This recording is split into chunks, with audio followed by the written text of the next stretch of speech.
députés et sénateurs, vous avez un rôle à jouer pour aider à corriger les excès du passé. Vous les collègues du droit qui quittez les groupes armés, je vais le dire.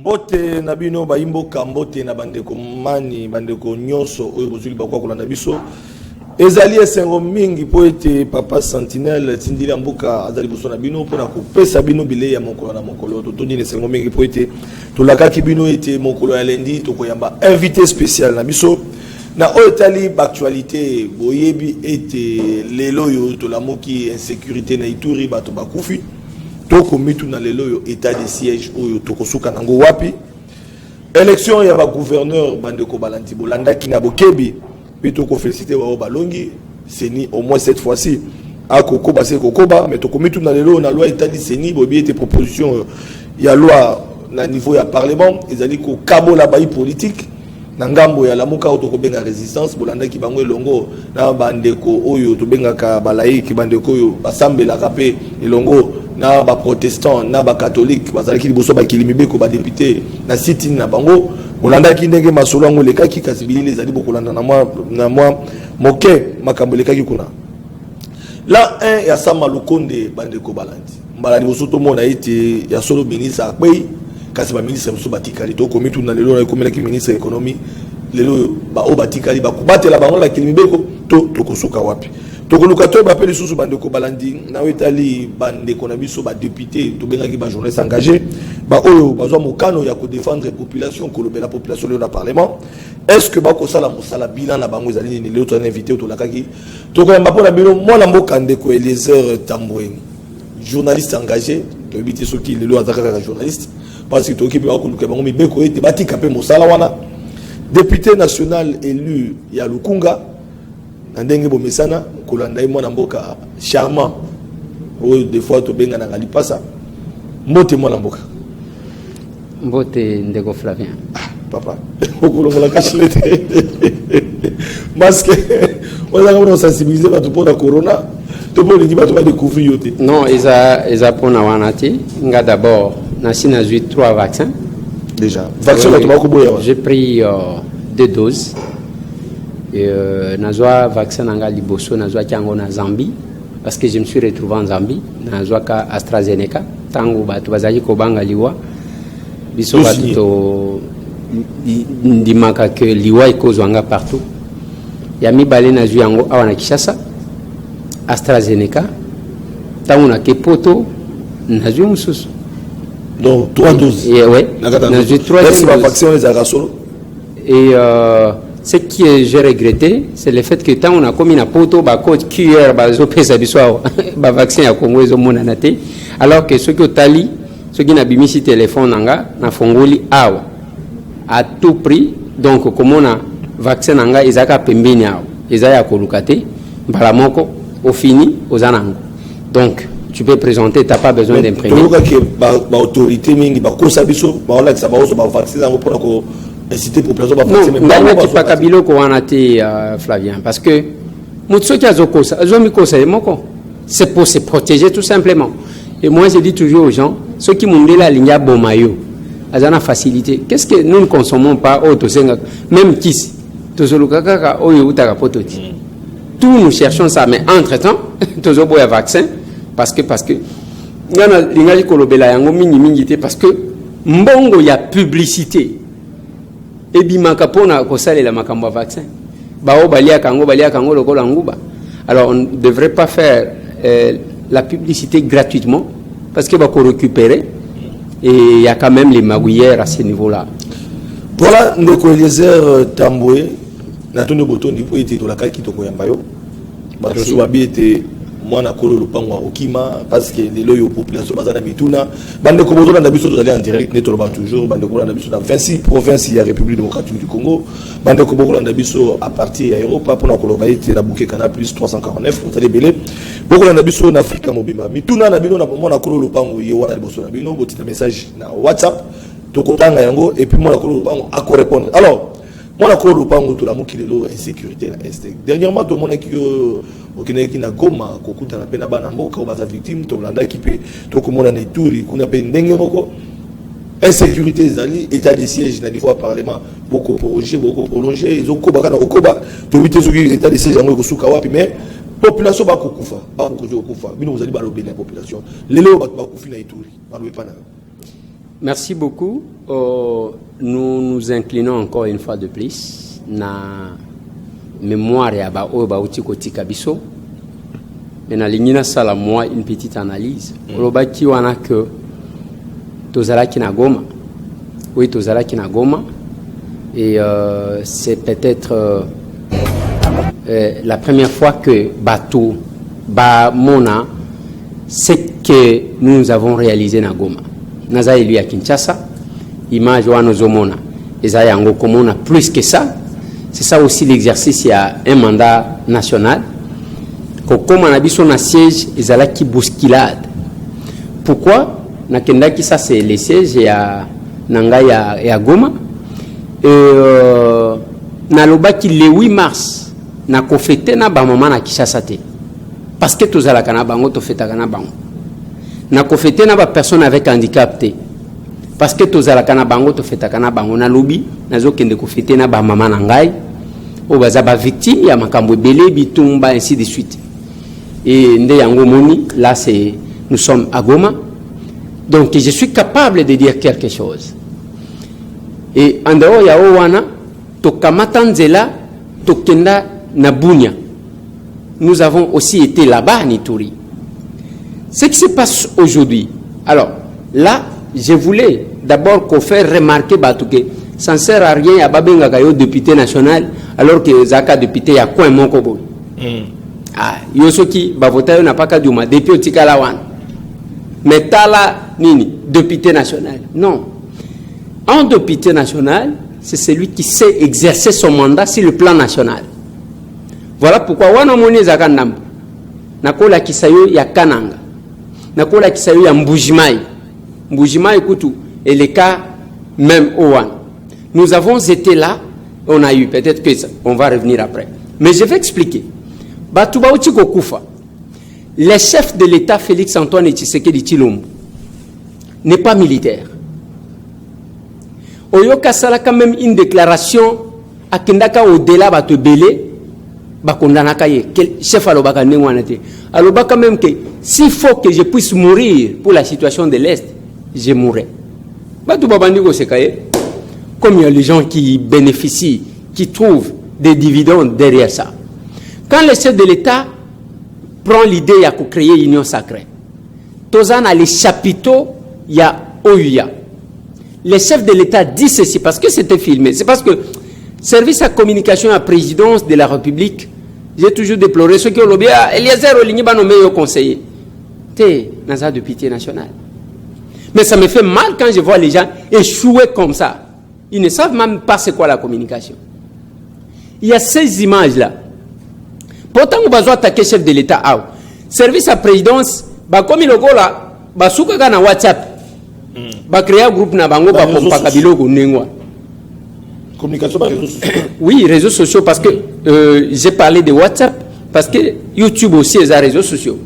Mais je vais parler d'un truc. Basouka wana, tant que vous attaquer le chef de l'État, Zoro Banaba député que nous sommes. Ils ont insisté que si tout bino bande konanga ya Est, na lingi ba député ba cause la corruptibilité, capable de me dire ce qui se passe réellement pour que toi aussi ça m'acamboule. Les vidéos sont là. Les archives ya bato o ba vimba kana mituka ya plaque ya présidence bato biso to bundela o tungwa benga les charognards, ils restent là, ils ne savent même pas sortir ça pour répondre. Maintenant ce qui se passe, j'ai toujours félicité mon frère mon collègue aujourd'hui vice-ministre des Affaires étrangères Samia Dubango azamwana Ituri la PCP Mbote aloba boy. La solution na bitumba ya Ituri est le chef de l'État. Est le peuple militaire. Est le biso ba Iturien. Là, c'est Sami Adbango qui dit ça. Parce que Bayebi Makambu, chef de l'État, qu'est-ce qu'il va faire? Azui, Alobina Batoubo Bimisa Misol. Il a demandé au gouvernement de sortir l'argent. On sort l'argent. Totinda Bao Bazalaki, ancien chef de guerre. Bango Bayebi, qu'est-ce qu'il y revendique? Ou qu'est-ce qu'il y revendiquait? Bayebi ba besoin Bayebi ba réalité. Bazu Thomas Lubanga. Qui ne connaît pas Thomas Lubanga? Agenda na CPI pour Namakamangoti. Bazu Germain Katanga. Qui ne connaît pas Germain Katanga? Bakanga Yepe pour Namakambouang. Bazu Banzabou. Papa est Bokende. Misolo Yangoy. Tolingi Toyoka. Qu'est-ce que vous allez faire? Qu'est-ce que les gens revendiquent? Tout ça n'est Bandeko wana ba memani bazalaki mo ebele ti na Bunia. Tango ba komi na Bunia, le gouverneur militaire, c'est un général. Alobité. Na bazone wana bien que baza bandeko na bino boko kinde boité. Je vais vous donner 60 éléments. Ya ba commando ba accompagner bino. Atika wana ba petit na chi baloko yetu twende tu. Botika bazaba leki na biso bazaba petit biso nde ba vieux na bango tokende batiki les 60 militaires bakamati ndela bango wana baki bakoma kuna o bakangi biso na otage bakangi biso na otage oh papa ba petit na bino bakangi bino na otage lisusu ndengeni ba bimikuna c'est vrai ou faux ngana habité to bandika komona ba photo bakomi ko kanga ba selfie na basi ba otage bazo kanga ba selfie kuna allez sala boy ba publier bakangisa bango na makasi ngana habité ezalaki ndenge nini ngana habité mais bilongi na bango eza bilongi ya bato bazalaki bien bazali ko sourire. Oui, certainement que j'ai été appelé quand j'ai interprété cette histoire que vous négligez.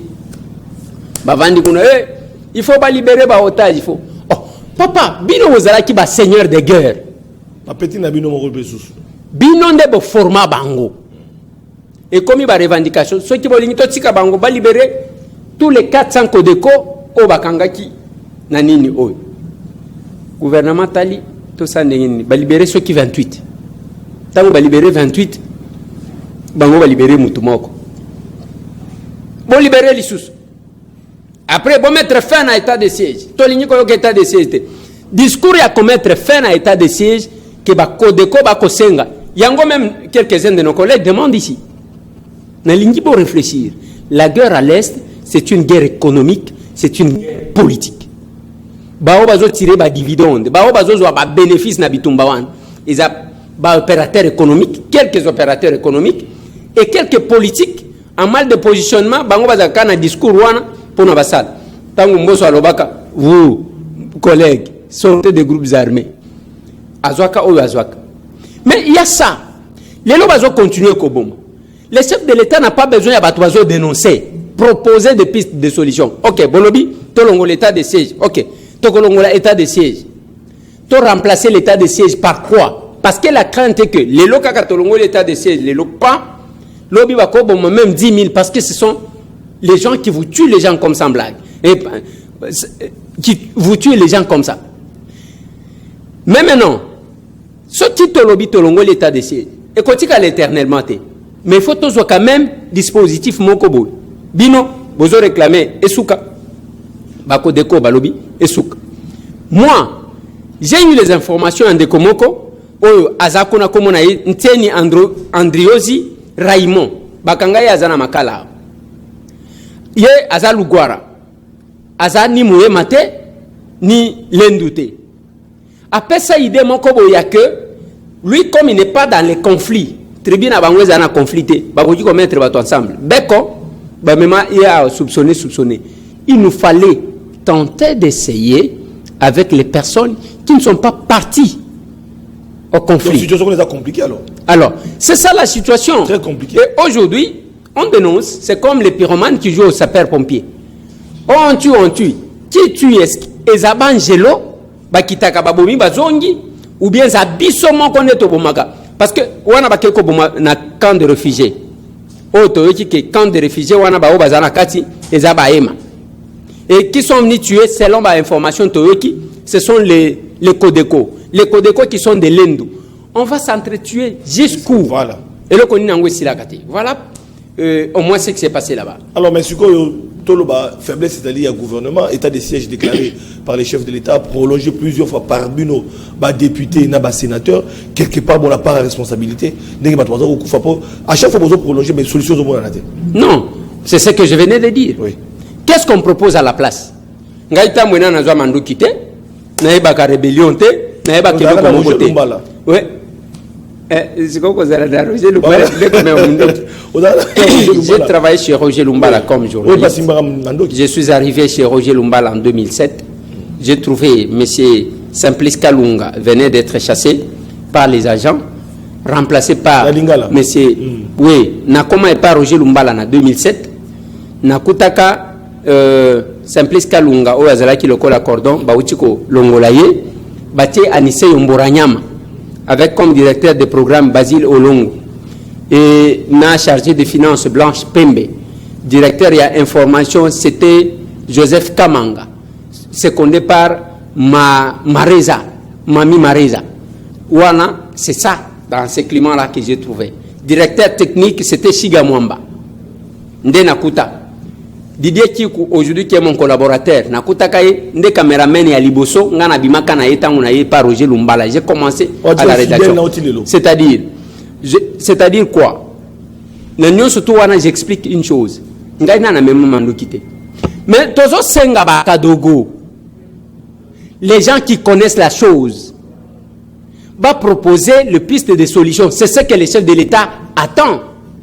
Ça ne sert à rien à Kolobaso qui n'est Bozo boma bande konabino na est et bozo sala makambu nyon surtout ne pensez pas kuna mungala tende mtu kina koboma kuna mukongo tende mtu kina koboma kuna muluba tende mtu kina koboma kuna bino moko bozo mi boma.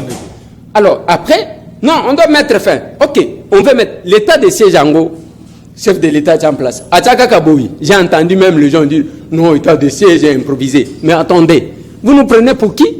Bissoba journalistes, nous sommes des historiens des temps présents. Quand Kabila était là, la question était posée par les politiques de l'Est. État de siège.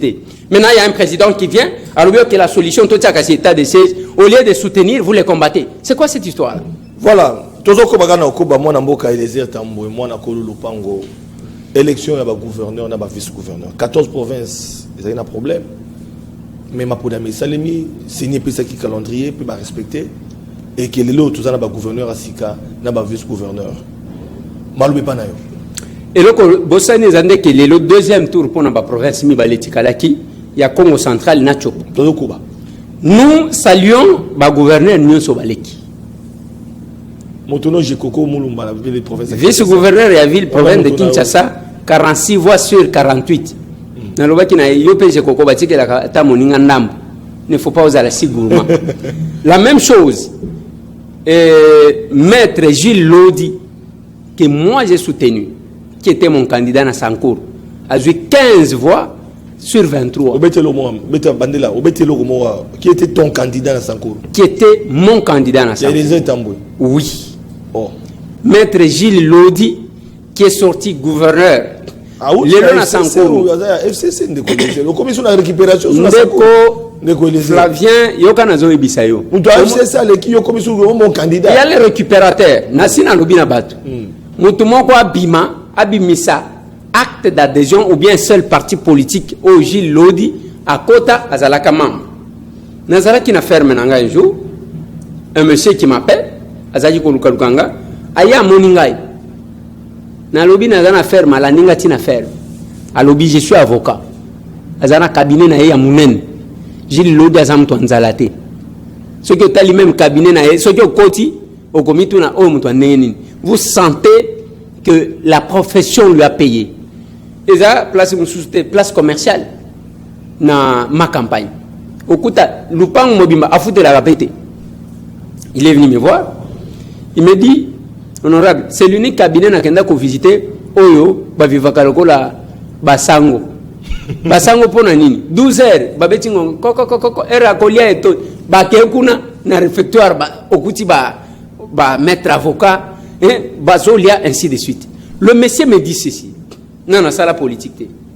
Mais je regardais parmi tous les politiciens. Je pensais que yo ndokoti kokochenga okuti wankadrenga.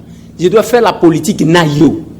Ndenga moko na pasteur Jules Kibonge mokolo peso aya komona ngai alobina na sala politique te tata na ngai ya politique na lingi ezala yo.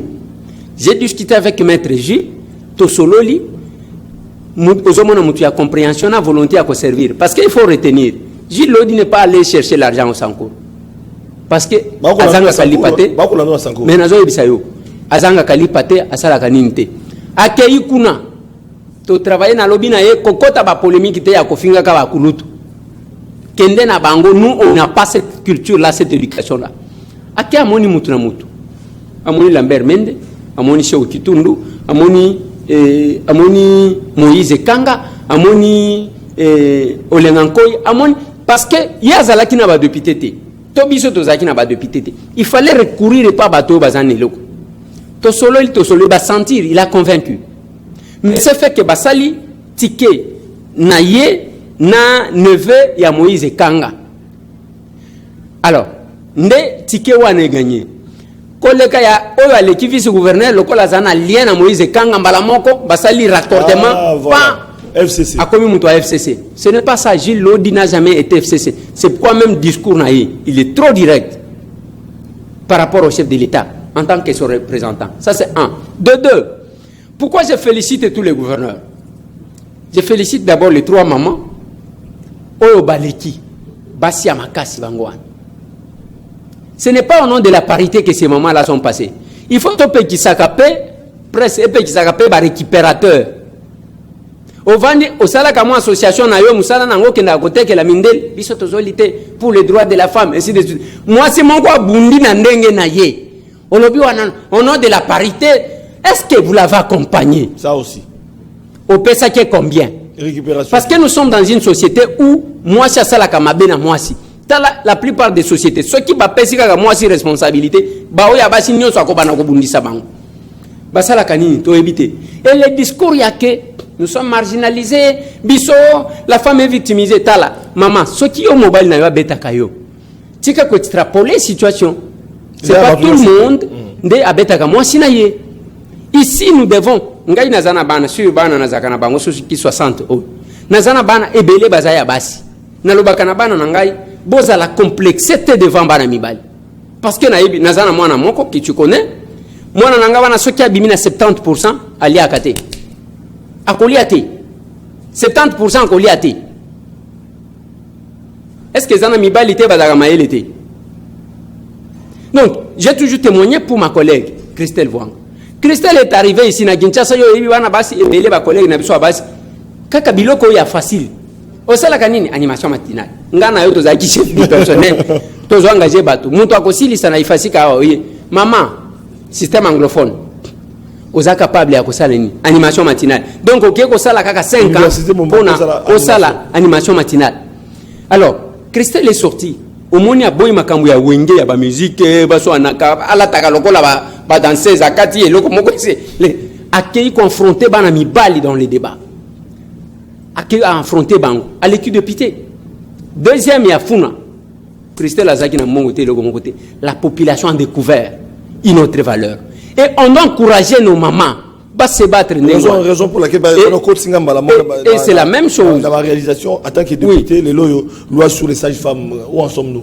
Oui, loi sur les sages-femmes. Oui. Loi sur les sages-femmes qui est notre proposition de loi. Et pourquoi nous avons proposé? Parce que les gens ne comprennent pas, Ndeko Flavien, pourquoi nous avons proposé la loi sur les sages-femmes. D'abord, ceux qui ont tali, au commun que c'est la première proposition de loi et on dit ça qui bat une Assemblée nationale. Population, bazo CP. Ndengo Zomona. Donc, c'est l'ambiance. La première proposition de loi. Au moment où l'Assemblée nationale est tondaka kandengeni, et tondaka soit batubaye pour na ko soutenir babengi bango pas ministre moko alinga ko ya bo soutenir ngai basombeli bango baluele bango babus. C'est la première proposition de loi au moment où est tondi avec cette ambiance. Pourquoi? Un, ndenge ceux qui to sali émission, ceux qui to sali 1 heure sur ce plateau. Il faut que ba maman misato ba ko kufa na ko. Selon le rapport, il y a UNFPA. Ceux qui ont sali 1 heure sur ce plateau, il y a que bana oba uchi kobota mabako kufa 10 pendant 1 heure. Vous faites la sommation 3 femmes par heure et 10 enfants par heure. Aux Ubango, au Kokuta, plus de 312 personnes par jour. Au Bakufaka. Ils allaient au avion Moko Yamounen, ils allaient s'écraser par jour. Dès ils allaient gâter. Matang ils allaient gâter. Mais il y a si pourquoi? La politique, nous faisons comment? Pourquoi?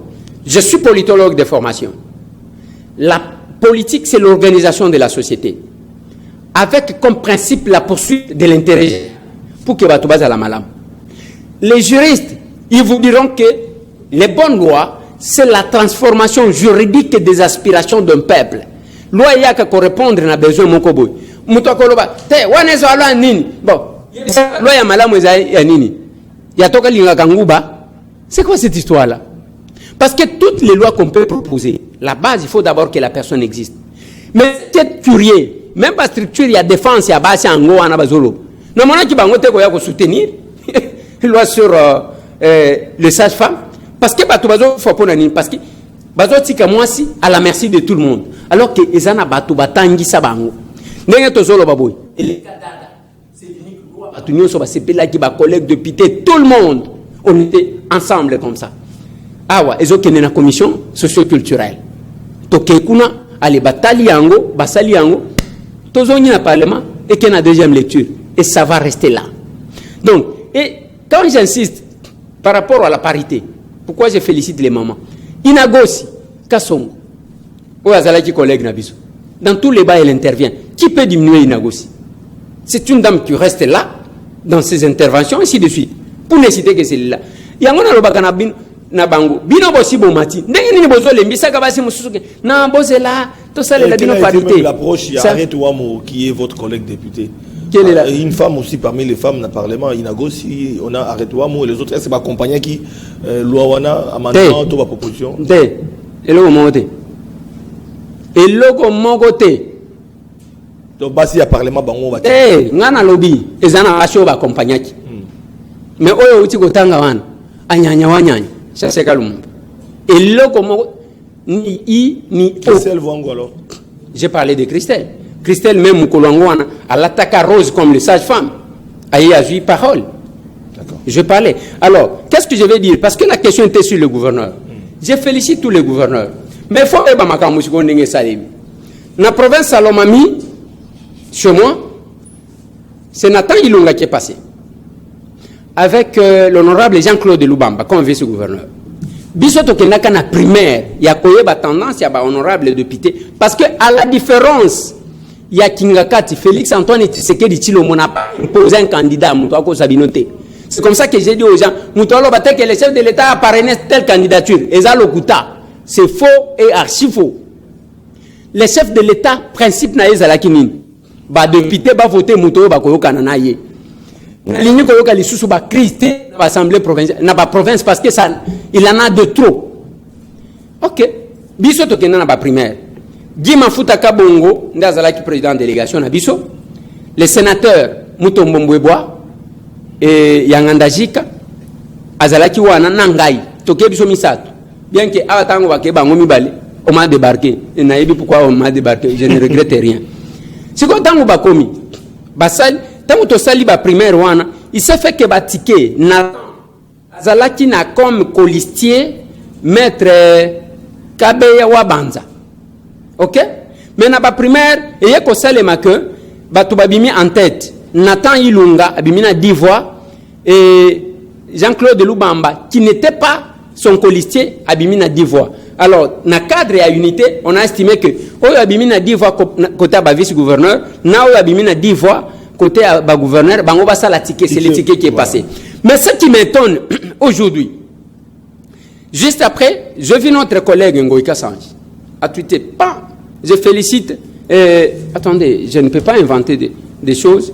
Ngoïka Sanji. Oui. Je vais vous lire les tweets. Parce que tout les là. Oui, Naïbi, Limi Sangai. Parce qu'on doit quand même expliquer certaines choses. Alors, je vois notre collègue a tweeté à Lobiboué. Je tiens également à féliciter le gouverneur élu ce jour de la province de Lomami, Nathan Ilunga, notre camarade. virgule, le regroupement politique AAC, dirigé par notre secrétaire général de l'ACDD, le sénateur Hippolyte Mutombo, a enregistré son premier gouverneur dans son palmarès AAC Viva. Ça veut dire quoi? Le sénateur Mutombo biso kenda kinaye. Nzokande bango bazala kina candidat na bango. Ngana ebi Kenatan Ilunga aza elia MCR et MS. Il y a Pierre Lumbi. Mais je n'ai pas compris comment qui monte c'est ce qui c'est ACDD. Aye Kobimawana et les gens ont dit. Mais la difficulté qui se trouve pour le moment la Lomami Ganine. Si honorable député, quelle que soit l'insistance de ça, là, tu vas comme Kolanda Bango, pour un bon way à Batouazoaka. Au moins, on a une fois, ok, Zimbon, ok, Zimbon. La moralité, s'il vous plaît. Et ce qui m'a beaucoup plus dérangé, ce qui est solo, ce qui est le Koutana habité, et ça que même le président de l'Assemblée provinciale, à quel chose mongo, parce que l'anda yeke, à quel chose mongo, il y a candidat Moussous. Si c'est vrai ça, parce que c'est une information à vérifier. Ngai nazo ka chair de poule parce que na longoli yango na province à Lomami na tiango na assemblée nationale bayo ka ke baya ko corrompre ba député ba corrompre na mboso mais papa c'est un danger public ça. Mais bino pe kuna ya boire à manger to kolobela et aujourd'hui parmi problèmes étatés aujourd'hui na komi ko ka soni à Lomami. Je me demande maintenant le gouverneur qui a été élu Azaya Wapi, il va dépendre de qui est son parrain.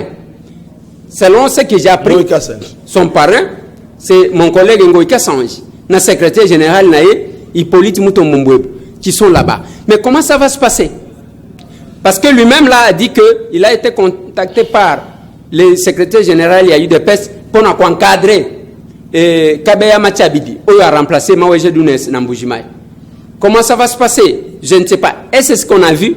Kalamini Togoyo Kama Kofi Beti na Kabinde. Alors, toi qui es Lombango, parce que tout est 20 minutes qu'on doit gérer, Makambakolo Bezali et Belé, mon amboka, mon akolo Lopango, les loyaux, les Kamboya loi sur la CENI, qui même en passant, des pères et des mères et des gens qui sont et pas Nabino Kuna, tout ça pour nous écarter Moïse Katumbi, oh Moko, Azamoko Ayo, lobby, n'habite ceux qui relationnent nous ont entretenir les lois Moïse Katumbi, Kasi, tout le monde est le Nabino va député Union Sacrée. Dengue Bozali wana beaucoup de caisse de résonance pour na baliser chemin pour na Félix Tshisekedi bureau à Seni Ozawana bande ko na bino ba réclamer on a consensus que c'est masolo parce que ba ko reconnaître bureau na tipo opposition bazana yangote. Deux dengue zawana masolo c'est sale makitoko libanda comme ça bolamba yango malamu pour eleka malamu. Alors moi la mboka les etambwe ozali boso caméra bitumbo yo bundi oyo yebi série wana tango kondo Tshisekedi o aboya kama pona 2006 pour na Seni wana pour na masolo kabila za kosala lelo bande ko bakomi kotambola pour boya fayulo vient na yo ozala kadai na ebité relation comme batu balé fayulo pe relation ozana ngo parce que batu babi ki no ozana plus pour Félix Tshisekedi yebisa biso lelo ba ko réclamer consensus pour ma problème da kitoko ce qui moi na mokolo pango azu ezala ya azu donc les sur ba contestation té position moi na mboka les etamboli bo so kamere zani. Merci beaucoup Flavien, heureusement on rappelé, je pense que et comme on a sait que nous avons été l'essence de notre combat. Voilà. Et tous abatouté et baye quoi prendre. Tous abatouto yebinin toujours. Voilà. Obi ta una mona ki même ta ko fadi na mabele. To ko genete to ko lalawa. Sikoyo nazo zwa shadari ya mukolo wala. Oyo azala ki VPM ya intérieur. Le coup sur coup. Le bon réseau les mailles. Il y a un qui a mal à la vidéo. Il y a un qui a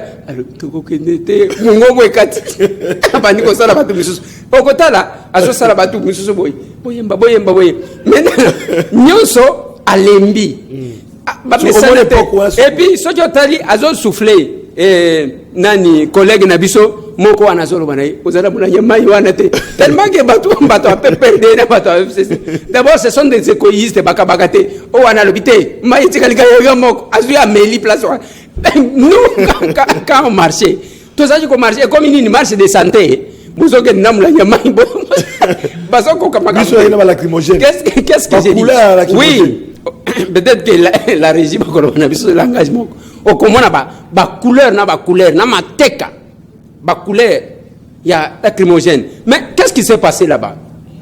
On laisse la liberté. Il y a Batouba s'exprimer. Mais il ne faut pas que les gens oublient l'air passé tout de suite.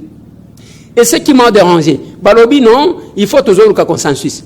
FCC, Bazana, ba candidat na bango, Bazana, ba député na bango, qui sont là. La Mouka, Bazana, ba député na bango. Parce que ce qui me dérange, comment on a bien anga Martin Fayoulou. Et marcher avec Bachadar, heureusement qu'il y a quitté. Au moment où il y a des boys qui s'affichent dans le bateau, Maboko, ils ont tellement salité. Parce que quand les gens mouraient, mon vieux Martin, des fois, on restait avec les 15 février. Oh, Penza Batutu, Bakimana, Tikala Kana, vient à Martin.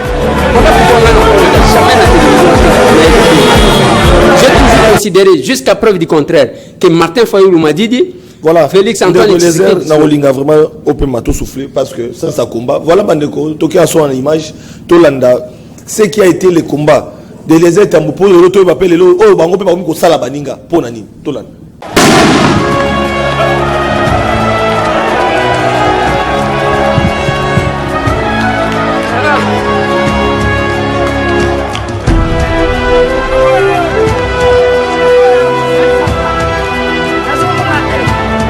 Moutuna Moutou a publié Peyaye, image à combat, attends à Facebook et ton dit.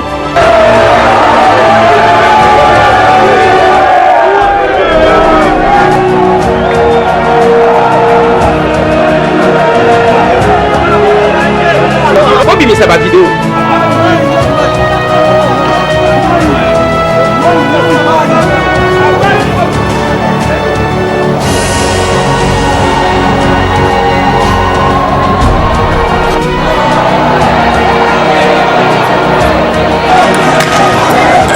Oui, dans l'équipe à mon combat.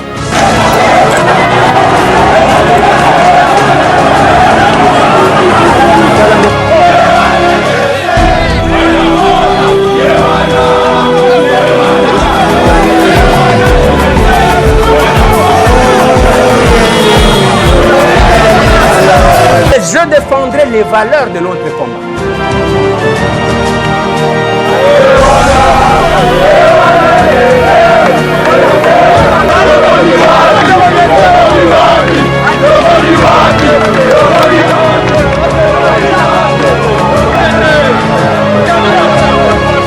Martin Fayoulou a zotali sabatuke mokolo tokozwa pouvoir to décorer Eliezer yo kanisa lobaki na sentiment mwana ko lopango Eliezer Tambwe asali makambo mingi pona mboka oyo batu oyo tokodécorer lobi pona démocratie ya mboka oyo kobima totangaka bakombo ebele bakombo mosusu boyeba Eliezer aza na kati wana ndeko ya moni pasi babeta ye tokokende bamarche bakanga ye baboma ye bakamera mais ndeko azali kaka na kati ya etumba ya mboka auti kobima na boloko awa bakoseli ya bakambo losambo ya bana ya Congo nzambe andimi yango abimi ye wana lo contredire ye et nous soki ozomona bazomemaka biso epa bacombattant eza elengi akomema biso te.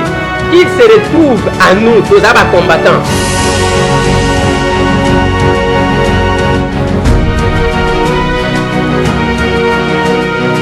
Moi, j'ai rencontré les chefs de l'État dans les combats. C'est pourquoi toutes mes photos avec Félix Antoine Tshisekedi Tshilombo, ce n'est pas dans des salons UP. C'est sur terrain. Et moi, Namboka Félix, réaction à chaud par rapport à l'événement et à Sigoyo. Non, réaction ezali à Kanda, évidemment.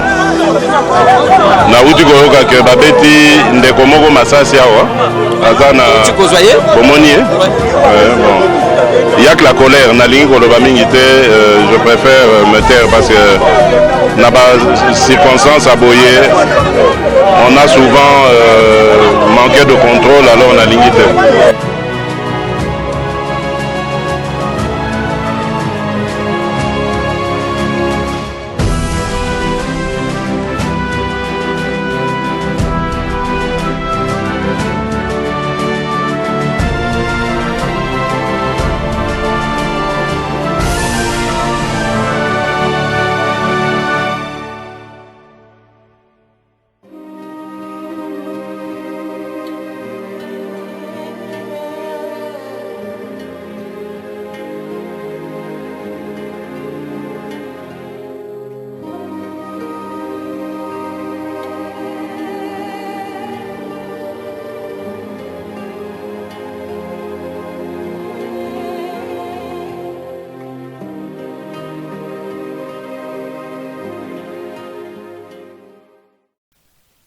technique botu kolanda résumé ya moké ya combat tout le monde a image pendant une interview moi na mboka Félix Sekedi Martin Fayulu pembeni on répond non pour la chairman Moïse Katumbi relation no yotika nango na approche alors ça combat lelo yo si tinga bande ko na biso ko réclamer consensus Shadar yemo na terrain avant de nasser au monde on a ba image muso ba mutu oyo bande ko to na kosenga yango juste après intervention na yo ba prêter ndenga nini bande ko na biso pe ba liaki ya bango biloko bande ko na biso ya ba o basaki sitini liboso ya bino ba député po ba ngongo na bango alors moi na mboka les étambo moi na ko lopango lelo yo bokomi ko zongisa ba o bande ko basalaka ba lacrymogène de monde na mateka batu bayebi to souffra n'importe quoi. Alors lelo comme esprit à vengeance voilà biso bande ko désert to komi Félix Tshisekedi to komi to nyonga sko Martin Fayulu na ba Kabila bango so ba yo kango pendenge ni ezalaka non biso to zoma est-ce que bakocha image ce n'est pas comparé biso les atrocités ou qui même wana azalaki nanu chef de l'état Félix Antoine Tshisekedi Tshilombo azolo bakena yo kike bauchi ko boma mutu et pas na bango ba boma gate ezaka ko disperser yo jo moni mutu bafani wala moni chadari azo se ya usana mulanya maite wana pese kuye olia pesa ta mwana maya jamais et vous voyez que bato bazo sala makambu bazo mela mai et mai wana bon c'est aussi la liberté. Qu'est-ce que nous faisons? Il n'y a pas de vengeance possible. Bazana ba député. Apporter, c'est quand même cause à la peut-être malade. Il y a kosenga que bino bazana ba député. Bozo senga Tshisekedi apekisaka ba tout tango alobi ke élection za malamute. Alobaka na batu boko tate. Ce n'est pas vous avez les gens na ba institution bo senga ka bango ba 10% qui font fonctionner vos partis politiques. Boya kolobake boya to solo le Liban eza système ya que basa la dialogue comme ça bakota pour ne pas servir le peuple bazo moi mi solo bakoka kota la nina kokende vengeance ezate marche et salemi et sitine na bango et salemi au moins même collègue nanga Félix Kabangi tango bazuye oh bozo sala boy ali amati asalipe boye bokanga photo maintenant ce qui m'a beaucoup plus dérangé c'est la vidéo où Excellence Shadari Ramazan, nous connaissons les limites de Félix. Limite Nino Ebi à Félix. Limite de mon côté, il y a seulement une seule chose. C'est parce que des fois, peut-être que comme on a question, il y a Nicolas Supérieur Loire. C'est là que nous avons eu ça. Faiblesse Nini, oh Shadari Azolobel. Voilà, Tokenangamba Régie. Tout élément Shadar et puis tout élément comportement ba policier na ba roulage bo mona policier na roulage bazo bunda et puis bo mona ndenge ba beta ki ba lacrymogène pour na kupanza bato mokolo ya les 6 liboso ya parlement parce que kuna nde bande ko ba iti ba ke ko kisa mongongo na bango pour te bande ko les bazana kati mais au retour bazo ki oya bango TV za radoté to kina ngamba régie to landa.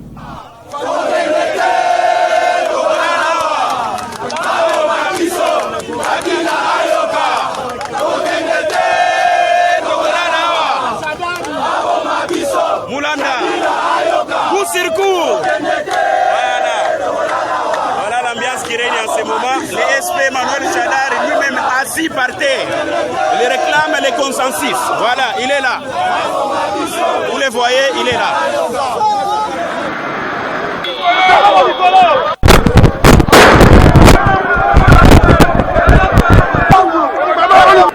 La police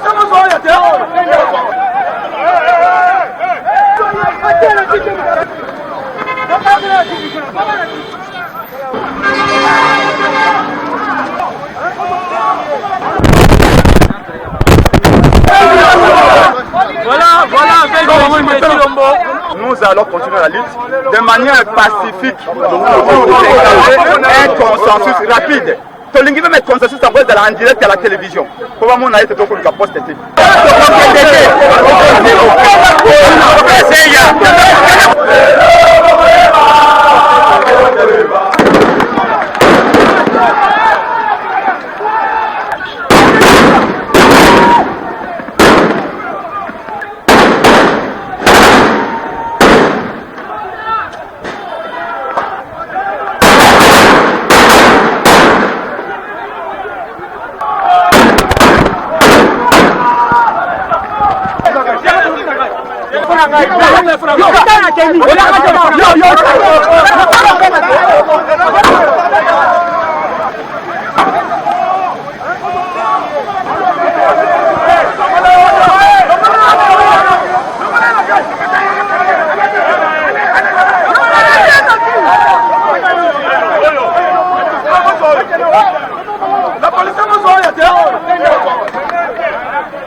Il y a personne qui est blessé.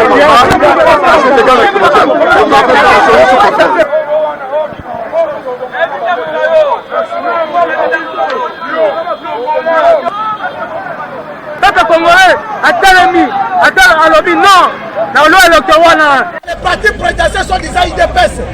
Et qui va installer sur l'état de droit. La partie Nyos, ma canissée, elle est si Bayoka.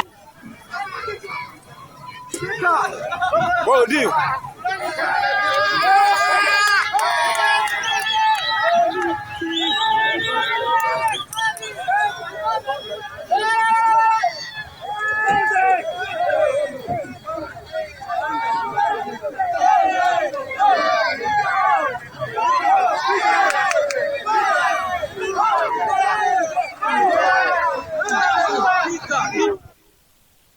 Nous connaissons les dictateurs Chilombo, nous connaissons ses limites. Il n'y aura rien, même si on les fait entourer de milliers de conseillers, de bons conseillers. Mais la personne elle-même, le problème c'est lui. Il est limité. Voilà, moi je suis le pan. Ceux qui ont accès à l'image, je suis censuré par l'image belé pour que tu aies une idée. Kolani Samanaro et Salemi, qui ont attaqué le siège. Otali sérieusement le général Kassongo Yemoko, commandant ville à Kinshasa Kitaki, ma caméra n'a pas été qui est. Olani Yomoko Maramuso qui commentaire ni au sala. Et puis au souk ça élément Chadari. Vraiment, na ligne le bilan moi na kolo pango.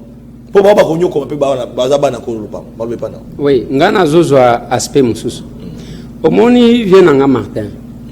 Nazo sengaye franchement. Mon vieux Martin. Tika ko sauver bateau. Omoni zo to wala bazo sala. Ba copier ka mo muke auto sala ka so ki bati yo moni mangu papa kati gaz la o mona ki so ba shada to ko kete to moto simi mulanyama to kenete to zaliao jamais marche tout ça là yango ndingo parce que ya bango so ki obimi o éviter ni nezo zela yo et tant ou même ozo mona moi mobali wana azo avancer azo sala boy sous Kabila tu ne pouvais pas rester au Kozalate. Nous avons perdu Barossi Ndengwa. Et je condamne peut-être ndenge ba policier ba keti na siège ya Vienanga Martin ba ke kuna ko buka nini te na ko senga na ba policier na biso prochainement ceux qui marchent ezali boye baba yaya oyo ba simbi sabino ba touche wana penza il faut heureusement bango baza ba spécialiste modèle ba kimaka mbangu moi je ne sais pas parce que si vous essayez de comparer entre Oto Tchewan, la Yosikoyo, Oyabiso, il n'y a pas match. Nous, on comptait les morts à chaque marche. Mais retenez, ce sont les mêmes policiers. Tant que vous avez Martin ou Chikolo Bawanake, Babotole ba caméra. Nous avons la caméra, général Silvano Kassongo, tant que vous avez colonel, Azwanga Soki 8 caméras, Tile Lona Senga Kayo, la caméra foutée la caméra. Il m'entend là. Tout le monde a publié l'image à combat. Attends na Facebook. Vienanga Martin et Avimba Boy. Donc, Vienanga Martin à Avimba Boy. Wana biso tozalaki et mon caméraman, Dieu m'a caissé là. Akenda là na boloko. Nous avons subi de toutes les couleurs. Et bango basalini. Bazaguna le muto aye ba pesi mulani. Tala, au moins couleur mauve. Na bangona ya côté. Bango za tuma biloko ya pembe pembe. Wana tomesana yango parce que wana ezaki ko traiter malaria. Mais wana traiter nango malaria. Mais oya mauve, yo telema aw. Donc comment na ba makambo? Ce sont des choses. Oyo kingabwa, tu vois? Ozomona kaka banini te ba policier te, il y a le militaire. Ça c'est ce que nous avons vécu. Alors tolo banini. O Kabila salaki yango Félix Tshisekedi yako sala. Félix azo sala ya. Azo kopera o Kabila. Non, Félix azo sala. Non, c'est faux. Vengeance. Félix azo sala ngote. Pour preuve, comparer, on a deux images, non? omoni gaz lacrymogène ya mauve parce que il y a pembe. Et ensuite on a compté des morts le 26 novembre 2011 na lingana kufana aéroport ya Njili wana toyo tozozela Tshisekedi baboya kitakuna kitina ndolo abandi kolanda biso tozokena yekuna masasi ebeta penzabo même wana tango ozomona na Kingabwa ozomona ka ba policiers les militaires. Et nous avons trouvé ces mêmes gens-là. Il faut qu'on respecte le droit de l'homme, droit à manifestation. Et vous vous rendez compte, c'est Chadar qui dit aux gens que non, nous avons informé. On a informé. Limite, il a fait le Tshisekedi. Beaucoup ça est l'autre côté. Chadar était clair. Pourquoi lobby Ayebi ba limite. Tant que peut-être qu'on va aborder question à Pérou Loire. Voilà, parce que Pérou Loire, il y a la question sur Kawana Tousou Sanango. Alors, moi, la Kolo Lupango, vous êtes député national, on proposé loi sur les sages-femmes, mais na ba terrain, je ne sais pas, est-ce que les lots qui députés qui n'a au bout de la population, ou maman na bazali ko sungayo, ou bazali ko moi na Kolo Pango zamba batela yo, moi na Kolo Pango.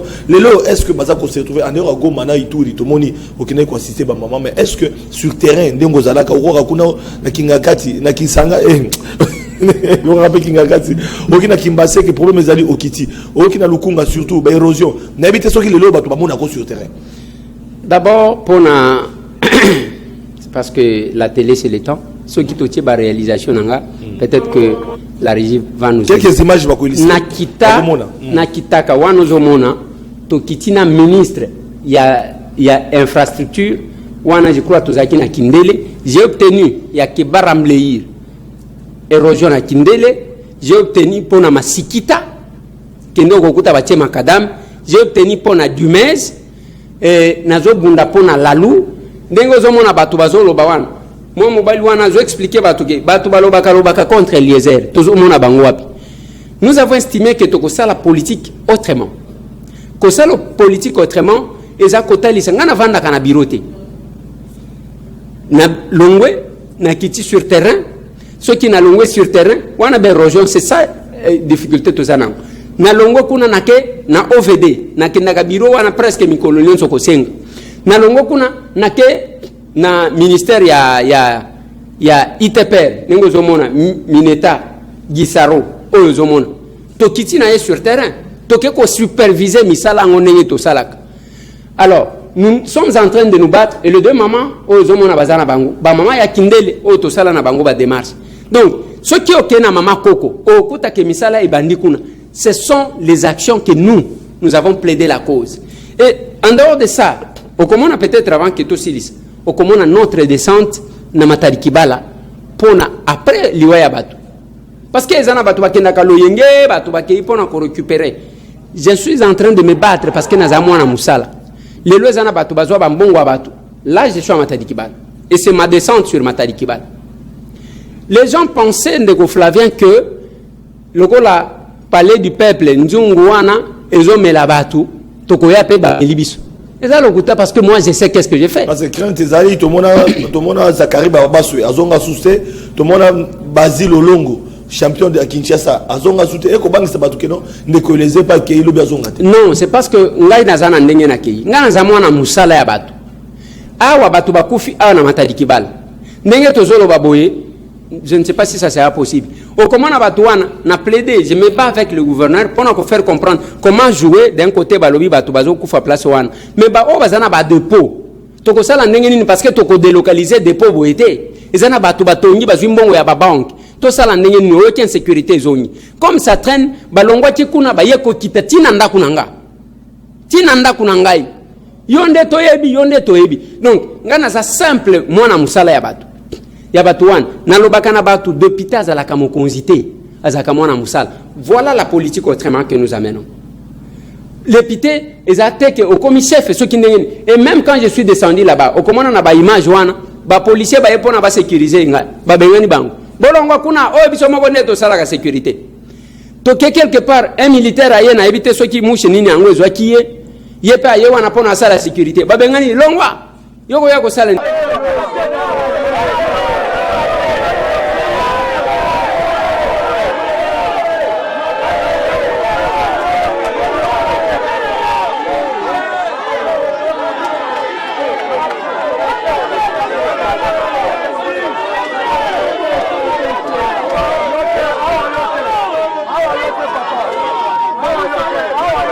ya bisomoko.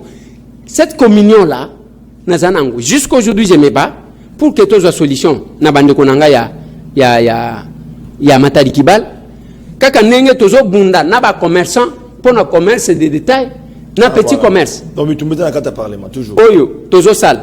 Yango moni yaki ko koyisa ministre ya économie wapi mwana kolo pango aliaki $700,000 mwana kolo pango kabela biso pe mwandam.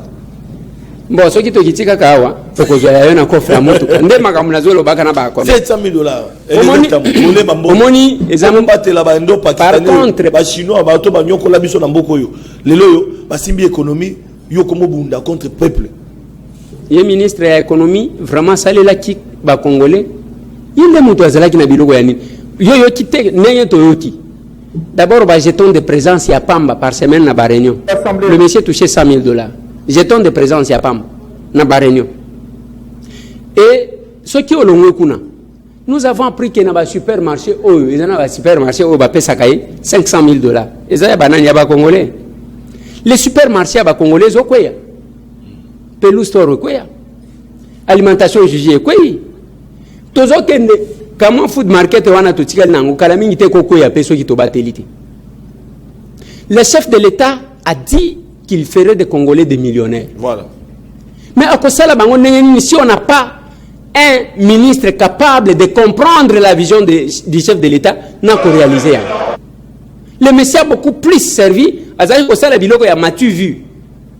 À Kitisi, avion on a des ordres. Tant que Kitisi, tous en accompagné au Kitisi. Entre guillemets, je vais vous démontrer qu'il y a un article là jamais qu'on dit ça. On paye $260 pour un Lubumbashi. Ok? À Kitisi, na Kitisi, na 180. Ok. Ma compagnie Balobi, il n'y a pas de problème. Et pendant qu'on payait 260, Tozaki Kocha 30 kilos na soute, 15 kilos na maboko. Ça fait combien? 45 kilos. 45 kilos. Ma compagnie, tango ba Kitisi billet, bango ba Kitisi, 20 kilos na soute, 5 kilos à main. Et combien? 25 kilos. 20 kilos et longo ana, ceux qui ont un excédent, tout le monde nous. Bakofuti sayo $5 le kilo. Aujourd'hui 20 kilos, on multiplié par $5. Aux ana combien? $100. Aujourd'hui 180 plus donc la politique d'endormissement. À Kekuna, tant que lobby, la bonne politique est à appliquer petit commerce na commerce de détail. Ba Congolais ni nango ba chiba komi ba millionnaire. Oh, yoko tu nanga boité. Ba sombi e pa ba endo pakistanais. Papa yebisa biso mbongo ya mbisi ozwaki. Ya genda ko somba mbisi na mai. Mais azana bateau de pêche té. Bana milio bazwaka mbongo bakotisi boy. Balobi kende ko loba kuna mais okoloba kaka 27,000 tonnes. OK, abandi ko luka. Azoluka mutu abato azate. Akeko pesa $1 akeko pesa mbongo pour kazo abato wana rouler. À l'approche ya ba fête amoni yeko senga bo pesa nga 6 millions na somba mbisi ya mangu mangu. Azui 6 millions da kenda ko somba tumwa mbisi wana ngana ibite lokola yoza kana kitambo soki mona mbisi yango. Ngai ba électeur na ngana lukunga ba mona mbisi yango te. Mbisi yango akabela ki batute ate kaka. Metango te ki mbisi. Papa mongo zongisa yango ona tika ki mongo wana. Natika ki mongo biso de monika tango azokabela batu mongo. Oh papa otika ki yango wapi yaka kasi wo expliquer biso. Non.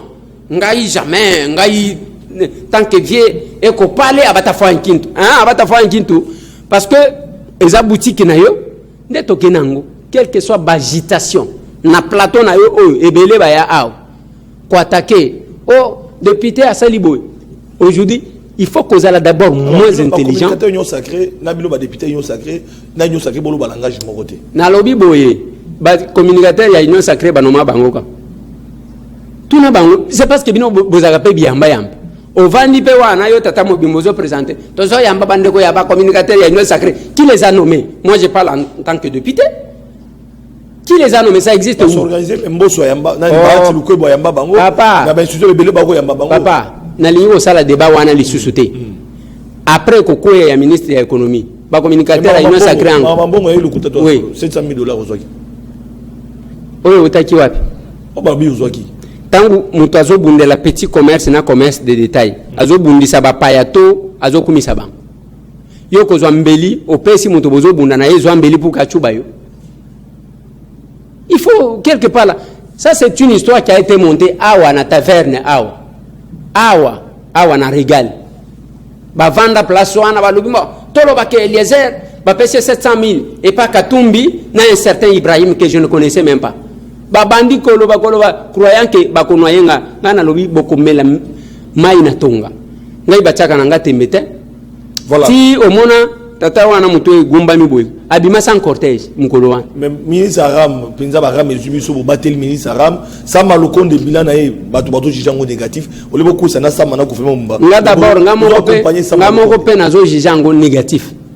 Parce que l'espoir, les attentes qu'on avait de ce gouvernement yangote à part à sens unique. Oyebi ke ba ya wana yo chomoni yo za ministre ya gouvernement. Ozana ba cortège, ozo voiler plaque pour nani. Escroquerie ndingo. Ozo voiler plaque pour nani parce que zana numéro to ko identifier to ba ministre. Ba malfaiteur ya modèle wa. J'ai rencontré, je revenais de l'Europe, au moins na so de moutons, o ya de bonhomme. Eh, ministre mon quoi du sens unique na so de moutons. Mais yo so la sacré. Eza union sacrée. Non. Eza union sacrée. Yo kana zo expliquer ça malukonde ba union sacrée. Na lobby boye. Pour économiser, j'ai fait les sciences politiques ngai. Pour économiser mutu pour gérer la chose publique. Bano makaye sur recommandation te. Mais qu'est-ce que nous faisons là? Bemba tinda batu na yo, bemba tindi. Katumbi tinda ya yo batu, atindi. Bati tinda ya yo batu. Non, on doit passer par l'enquête de loyauté, monsieur. Ce qui est dit ça, la sacrifice, c'est comme ça que la loi électorale, ngana pesa ki biloko mibali. Ya liboso, balingi balongola ke ceux qui montent à chaque côté boloko, à appuyer peine na yeto pinir ye deux fois te pona à se représenter te. Nabi, hein? Wani zanini? Tozo copier démocratie à Libanda. Pona ba nommer yona fonction à l'État. Il faut battre, il faut une certaine moralité, une certaine discipline. Ce qui est barbare, kende kuna. Makambuka ya ko brûler ba fait dans d'autres pays ba ko nommer yote parce que tu n'es pas respectueux des lois. Ce qui est au Canada, au Koutake, ce qui est au Tsala bénévolate, on ne peut pas te nommer. Nous sommes en face à Batouandengwane. Yami Balé a proposé ba parti politique et l'équipe belé. Tu imposer que pour n'avoir recevoir liste Yabatunayo en politique et na CENI, il faut à bilanga ya au moins 300 hectares au présenté. Comme ça, toi prendre Batuko Sala Moussal. Baolo Linga Yukuna. Donc, les Andengwana, on vient en politique chercher l'argent. Voilà, oui, là, ça et Moutouandengwana, vous allez trouver que. Na lobby boy. Il faut faire la différence. Au Moni Samalukonde, la différence entre les assemblées provinciales, on a lobby, Bao Boponi, Toka Lissu Makambouté. La différence c'est quoi? L'assemblée provinciale, les députés provinciaux, mais au niveau national, pour le premier ministre, c'est le chef de l'État, c'est comme ça qu'on dit que le gouvernement c'est l'émanation de l'Assemblée nationale. Mais il faut savoir que c'est lui qui nomme le premier ministre au Balobi, il nomme au sein de la majorité parlementaire. C'est le chef de l'État qui est le garant et bon fonctionnement des institutions. Voilà. Donc pour y arriver, il faut qu'il y ait cette cohésion, la faute de quoi vous allez créer une crise. Mais dans la kakaye, dans le bika makamwaram, oh chikolo ba na lobi, tozaki na vacances, tozaki au mois de février, na lobi ceux qui tozongi na mois de mars et que rame longwete, tokomona kibasa te tokomona yi. Mbala moko ba longole angoti. Merci. Alors, voilà ko le pang tokomna suka. Perrault Loire, confrère journaliste, journaliste, le lot député national, quand même un journaliste, c'est pas comme un journaliste engagé. Alors, et puis les lots, comme qui savent partout, pour faciliter la famille, il y a des kangunda, na poto, bande kono, bokechu, au kuta, on peut défendre na poto, comme pour faciliter la kangunda, parce que Perrault Loire a commis les lots marchandises au but de valeur, et puis IDPS a commis organisé la milice, d'après certaines images. Ils ont circulé. Tant qu'on collabore, on a aussi une réalisation pour nous conclure la mode de la fin. Tant qu'on collabore avec la milice, il y a IDPS, ndenge d'aller collaborer dans la vidéo. Tout le monde a rappelé la milice, on ndenge bat oiseau critiqué. Alors, tout le monde a moko. Oh, Bundi peut mettre en compte de Tchéndi Sekedi, au Bifos du progrès que je salue aussi à passant. Au Kolobani, il y a un commentaire mi balou. D'abord, Nazo Bandana, au lobby à force du progrès, mais il y a Batozo Benga. Je vais vous dire quelque chose. Moi, je suis quand même touché. Je ne suis pas d'accord, Nabang. au quotidien jamais qu'on copie tenu au balatisi ba rapprocher ya chef de l'État yo salili yango tenu parallèle ce que ozana posa ya kosala kisoda ba fongoli kende kosala kisoda kosala yango eza ko faciliter chef musala te parce que banguna ya UDPS banguna ya chef de l'État bakoti kolatisa batu la même tenue butu babandi kosala banditisme bakomona bangote bakomona batu na bino. Et ici il y a lieu de souligner que parmi les combattants il fallait à tout prix prendre les combattants qui ont besoin de faire l'armée balata tenue na ndenge sengeli. Je vais donner l'exemple. Les autres tozana ba Freddy Pindi akoma soda tozana ba Fabrice Bakalouf akoma soda tozana ba Boni tozana ba Petit Nanga nani Petit Nanga Sankara. Donc tu vas trouver que batu nyonso tu wana bazandenge nini bazana bake bakoti musala soda bakangi pete olia komila tisa eloko moko kokangisa yo il faut okeyo landi formation okomi pe soda soki ko batela mokonzi mboka soki nini. La même chose na ba ona moni o base bilanga na kasumbalesi. C'est quoi cette histoire là que vous faites? Vous avez facilité chef de l'État parce que tant que vous avez la tabiloko wana vous akuna komi lokola chef rebelle lokola maïmaï. Et ce que vous faites là, ça risque de se retourner. Aujourd'hui, le chef de l'État a tous les services entre ses mains. Il a la NER, il a la DEMIAP, il a l'armée, il a la police. Il y a une place au Lingi, pour ce qui concerne Pero Louara, je termine par là. Ndekonanga, heureusement, on lobby a commis peu journalistes engagés. Heureusement qu'il y a billet. Ce sont les gens que la liberté, les changements de Félix va le délivrer. Déplace na Zoloba. Ceux qui ont moni Chadara Zoloba que toyebi va limiter à Félix. Ayebi limiter à Félix c'était. Ayebi limiter à chef de l'État c'était. Ayebi que Moulouba bakozwaka ka Moulouba moko, bazui Moulouba mususu kuna batuti si bango mitu. Pour preuve, depuis que Asala ki makamuna yewan, il n'y a que 2 personnes qui l'ont soutenu. Jamadi Kasamba Moulouba, Yakabe Yakamuanga. Oh. Et nani Jean-Pierre Kayembe aussi parce que batanga tinga lobby ils vont se retrouver bazwa takenga Jean-Pierre Kayembe Moulouba lui-même Pero Louara Moulouba bayebi ke ba wana bayebi les limites dont il est question bayebi ke non to kopesa ndeko na $100 awa to pesi mususu $200 babandi ko s'attaquer babandi ko finga biso tozo tala tozo seka. C'est tout simplement ça. Parce que dans la vidéo de notre frère Pero, pour terminer, si nous l'avons dit, c'est parce qu'il a menti. Il a chassé Kabila où? Mukolo Rossi Azokwe Thérèse Kapangal. Lui, c'est quelle fonction il occupait? Où est-ce qu'il travaillait? Et quel est le rôle? Qu'on ne nous pousse pas à sortir les choses. Et si vous voyez tous les gens, oh, bazo côté là, bazo mona danger dans lobby. Donc, tout ça c'est Kingakati. Parce que pour ceux qui ont réagi, nous sommes avec vous. Mon vieux Jean-Marie Kassamba, c'est qui? Jean-Pierre Kayembe, c'est qui?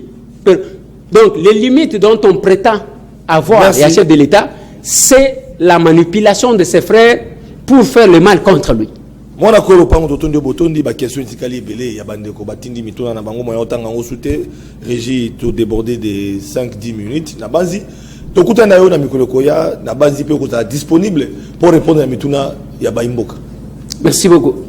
Merci na bilo bato bozuli bakwa ko na biso rediffusion 19h30 et puis pour la bande ko balinga ko lopango na base te bokola na pe na tokomi wapi tokuta na bino na mikolo koya na invité mususu pour na beta masola Congo oko elamu na mabota na bino.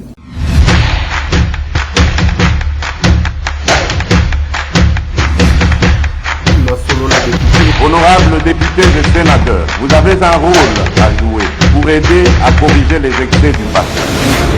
Vous les collègues du Grand Kivu, quittez les groupes armés, je vais le dire.